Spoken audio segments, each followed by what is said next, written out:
কি কব কেনেকুৱা চলিছে নিৰ্বাচন প্ৰচাৰ? যথেষ্ট ভাল। নতুন আমাৰ সমষ্টিত নতুনকৈ ইনক্লুড হোৱা শালমাৰা জিলা পৰিষদৰ অন্তৰ্গত টুমনি জিপি কাজি যোগদান সভা তথা নিৰ্বাচনী সভা অনুষ্ঠিত কৰিলোঁ। যথেষ্ট সঁহাৰি পাইছোঁ। যিখিনি এক্সপেক্টেশ্যন কৰিছিলোঁ, আশা কৰিছিলোঁ তাতকৈ বেছি।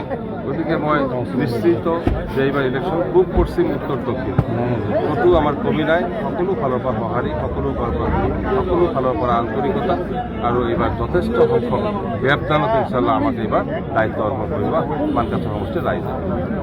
ইয়াত দেখা গৈছে বিভিন্ন সমস্যা, কি কৰিব আপুনি? কি হয়, শালমাৰা সমষ্টি শালমাৰা জিলা পৰিষদ সমস্যা বহুল এখন জিলা পৰিষদ, য'ত সমস্যাৰ অভাৱ নাই। ইমান সমস্যা ইয়াত আৰু বৃহৎ সমস্যাৰ পৰা আদি কৰি সৰু সমস্যা যথেষ্ট আছে। ইয়াত যদি আল্লাহ ঈশ্বৰে যদি আমাক দায়িত্ব দিয়ে, আমাক আৰু বেছি দায়িত্ব কৰিব শালমাৰা জিলা পৰিষদ আগুৱাই লৈ যাবলৈ। কাৰণ শালমাৰা জিলা পৰিষদ আৰু মানকাছৰ সমগতিত উন্নয়ন হ'ব লাগিব, সমগতিত আগবাঢ়িব লাগিব। তাৰ পিছত ভাৰতবৰ্ষ তথা অসমৰ উন্নয়নৰ লগত মানকাছাৰ সমষ্টিও সমগতিত লৈ যাবলৈ আমি চেষ্টা কৰিব লাগিব। মুখ্যমন্ত্ৰীয়ে বিভিন্ন সময়ত সংখ্যালঘু ৰাইজক বিভিন্ন কথা কয়, তাৰ মাজতো দেখা গৈছে সংখ্যালঘু ৰাইজ এবাৰ আপোনাৰ লগত দেখা গৈছে। কথাৰ কথা, ৰাজনীতি এটা বেলেগ বস্তু। কোনে কি ভাষণ দিয়ে, কোনে কি এজেণ্ডা বনায়, মেনিফেষ্টো কি, তেওঁলোকৰ কথা। আমি এজিপি কৰোঁ, আঞ্চলিক পাৰ্টি, ধৰ্ম নিৰপেক্ষ দল। এতিয়া কথাটো হ'ল যে UDFও কেতিয়াবা কিবা কিবি কয়, বেলেগ পাৰ্টিও কয়। কিন্তু আমাৰ চৰকাৰ কি কৰিছে? আমাৰ চৰকাৰ জনসংখ্যা ভিত্তিত হিতাধিকাৰীক দি আছে।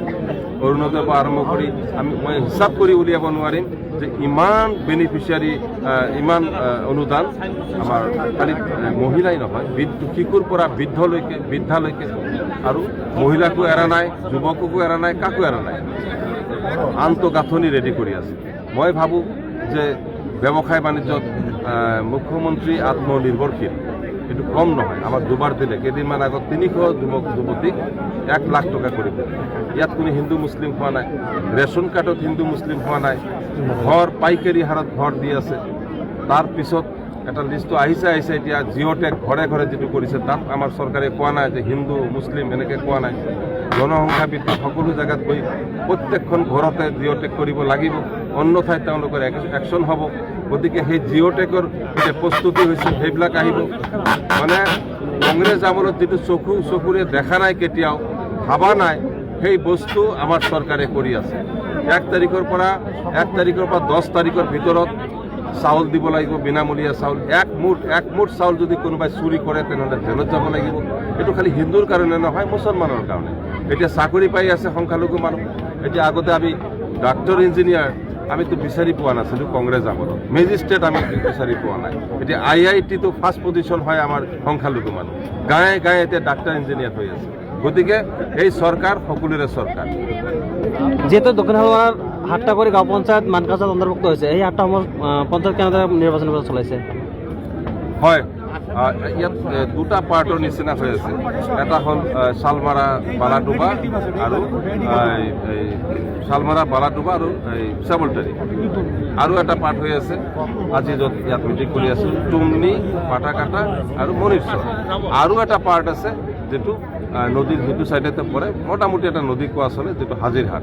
চব মিলি 64,200 সামথিং ভোট আছে ইয়াত।